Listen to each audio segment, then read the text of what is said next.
Hi everybody, Kent from Oz here. Today I'm going to show you my November update of my A5 Stratford planner, Filofax. So let's begin. So lovely clip.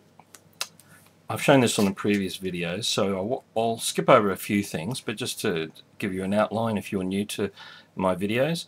I'll start with the pens, 2 pen loops on both sides. This one is a 0.5 Brenda gel pen from Typo, and this one is a 0.38 also from Typo. I think it's called a hex pen, and I use the hex pen, the 0.38, to do my writing inside, and for any other writing a little bit larger I use then the 0.5 Brenda pen. They're really good, they're very cheap, and I've got buy quite a few of them at one time. They last quite a while, so but I really like the smooth feel of them. They're quite a bit like, this one feels like a fountain pen when you hold it, and this one of course is a very plasticky one, but the size and the feel really works for me.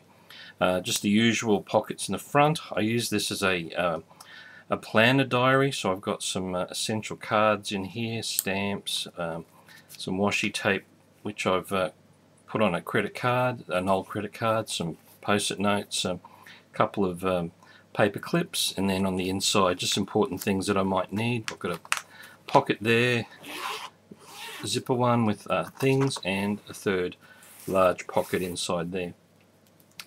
My front dashboard is fairly free. I don't really put anything on here now. I'll show you where I put everything in a minute. So just keep that there, just to keep everything separated so that nothing scratches the front cover. I've made these dividers just out of cardstock, and I'm trying to get more of a merge Victoriana, Old English, late 1800s type look, but I don't want to go there completely. But I like the darker black and white grey colours, so I'd made these myself, laminated them. I also then printed up and cut out the I'll just open up and show you the tag there, which I printed up and cut out, stuck it on.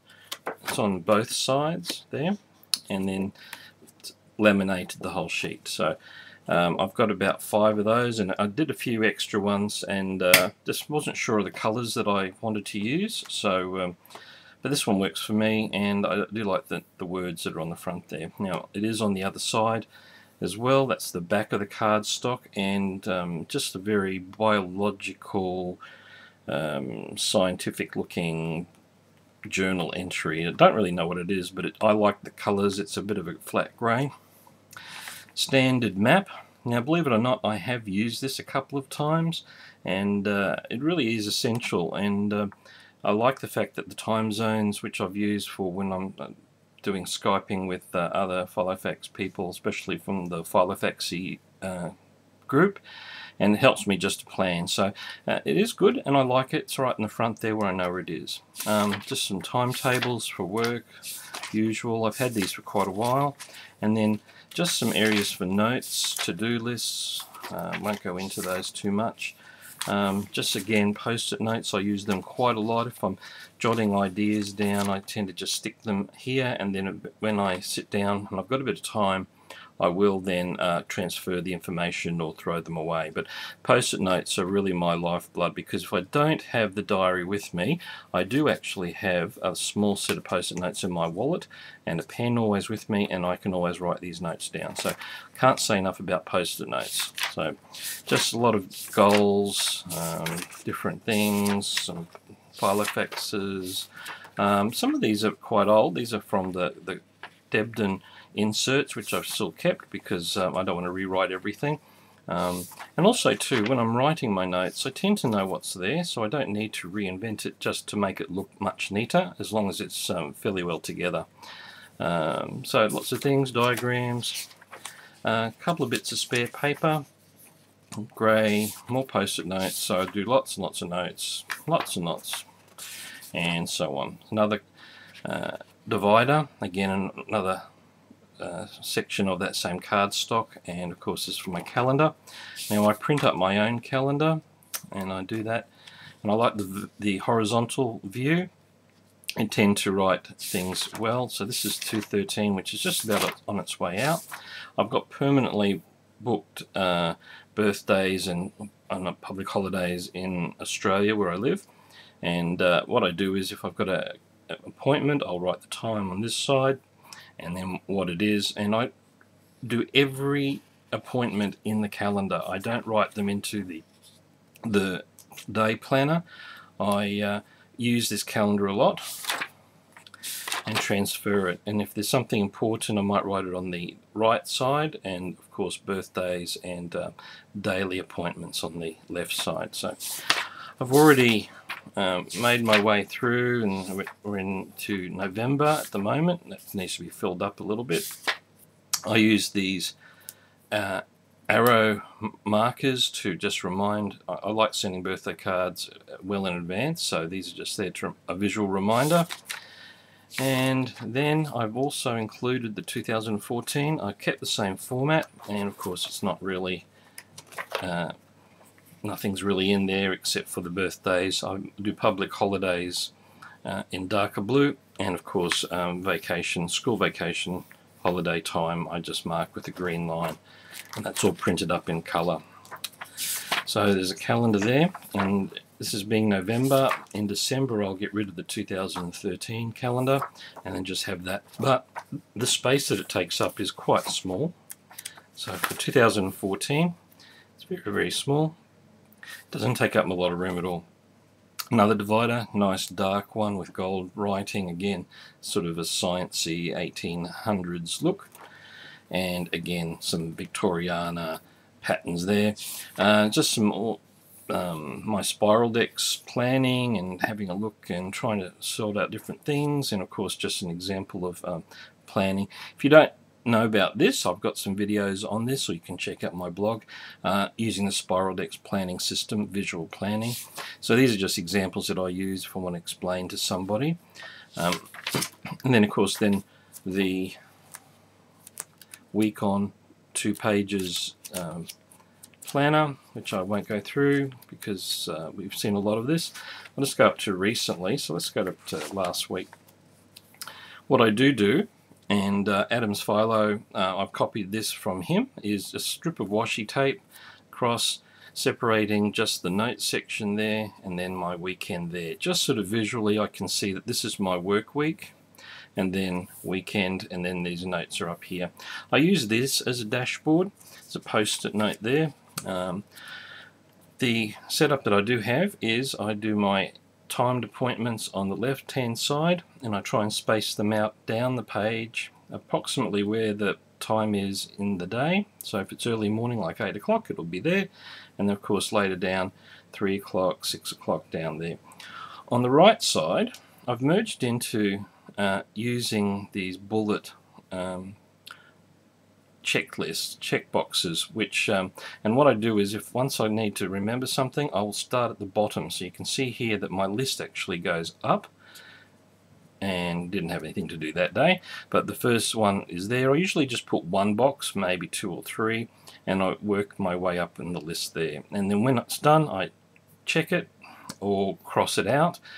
Just again a visual cue. So let's have a look at today, well this week. I still use this plastic ruler, and here is where I have my highlighter strips, which I use quite a bit, and my mini dashboard up the top with some ideas that I've stuck with washi tape. Occasionally, especially if the post-it notes are getting a bit old, the adhesive starts to not be as good, and so just a little bit of washi tape for something permanent. And then I can also, because washi tape being not too sticky as well, you can remove it. It just helps there, so there's some extra notes there. So dividing up my dashboard note section plus weekend, and of course then just my usual notes and also appointments on either side. a new coffee place just opened not far from me, so we get complimentary cards, and just as a reminder to use it, it's always there.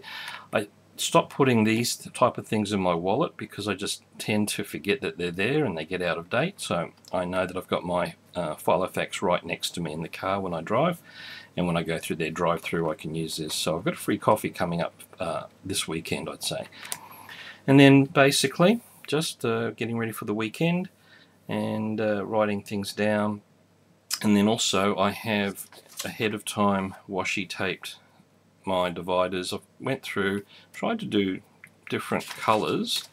As you can see there, that's a blue and brown one, and that's a dark brown with writing on it, and then just a plain blue stripe. I'm just really trying to see what exactly do I like. And I have a bit of an idea, and I'll show you the one that I'm thinking I'm liking more.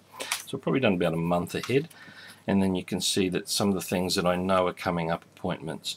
So here's where I've got something highlighted because I really need to see that when I open each page. And so that's basically my planning. If I find that I don't have a lot of appointments, what I do, and if I'll just have a look, probably last week, is that I will write things that I've done during the day down. Now I do journal as well, and I also refer to my schedule just to remind myself what I have done during that week, and that's a good reminder. So it's not really padding it out, but I really like the fact that I can just see what my day is, and if I want to refer back a couple of weeks prior to today, I can still see basically the things that happened. So it's a bit of a journal reminder, and it works for me. So that's the busy week on 2 pages, and again post-it notes which I leave for reminders. And then I also use a Filofax for work, and occasionally I will transfer, like this is one I'll use for work, so when I get to work I'll pull this off, put it into my work Filofax. I'll try and do a video of my work Filofax to show you how I use both. Now the diary goes all the way, and I've already included a few months of 2014. I will mention that I was able to secure some plain English inserts that do not have the multi-language references for the days of the week, and I really like the fact that it opens it up. Now if you have a look at a normal page, you've just got this big long line of text on every day, and up the top it just tends visually to just distract me. So I found these on eBay, and as you can see, just the day, the date, it just frees up the whiteness of the page, and so I can see everything a bit better. So have another look compared to that. So if you are English is the language you use, I would recommend that you do that. Now they're a bit hard to find, and I found them quite cheap, but they can be a bit expensive as well. So eBay was the place that I found these. So for next year, 2014, I'll have just the English language version. At the end, a couple more dividers, again old Englishy sciencey maps with a nice dark cover. That looks a bit like a blotch, but in fact I think it's just I don't know what that is, probably just a dark sort of pattern. Now I've gone to printing up my phone index. It took me about 3 or 4 hours, but I've now got a paper copy of what is in my iPhone. Now the reason for that is when I updated to iOS 7, everything was lost. So luckily I did have a copy on file, but it was just a reminder that the phone technology is not reliable. So I've got a paper copy here, and if I need to add an extra phone number I can just write it in, and then I'll update this every year. So I've decorated a little bit with some steampunk looking things. Bit of paper at the back, another nice green, again sciencey looking divider, and then just a plain sort of a pattern at the back. My ruler for marking envelopes for receipts, and I've done a video on these. I've gone to a very large envelope that's almost A5 size, and then what I do is I would write the entries in here. Now this is just a spare one that I've done just to show you just the outset, and I've printed these up myself printed the envelope in my printer, and then I just place the receipt inside there. So you can see there's one that's filled out here. This is actually not a receipt one, but just expenditure, which I've done. And just some spare paper, and my dashboard is at the back. So in here I've got a 3-pocket open sort of planner, and it's here that I put all of these markers and everything, and I know that they're there, and I've got some Martha Stewart tabs, which I'm still not sure how to use, but they're there. I've got some post-it notes for shopping lists or just some larger bit of paper, and then inside here I've got basically a sample of everything: dots, stickers, and occasionally I will use them. I'm not a big fan of these dots, but I've got a few there, some smaller post-it notes, and then a couple of important documents that I want to carry. And at the end, 2 sets of thank you cards, one birthday and one thank you card. I am a big believer in sending people cards for saying thank you, and when I think about it, perhaps when I'm out or at work, I've got one here that I can write up, put the address on, and then just place it straight in the big front, and then ready for posting. I've got my stamps there and so on. At the back, no pad. I took that out, and so there is a bit of a pocket there, but I just wanted to reduce the bulk of it, and that's it. Now it's not overly packed. I'll just show you the width of it, but it's a good size, so there's a bit more room there. And this is the Stratford leather. It's really soft, but still firm, so I can lean against this if it's on my knees, and it gives me a little bit of support, which is what I wanted for my daily planner. So that's my November update. Thanks for watching, and I'll see you on another FILOFAX video.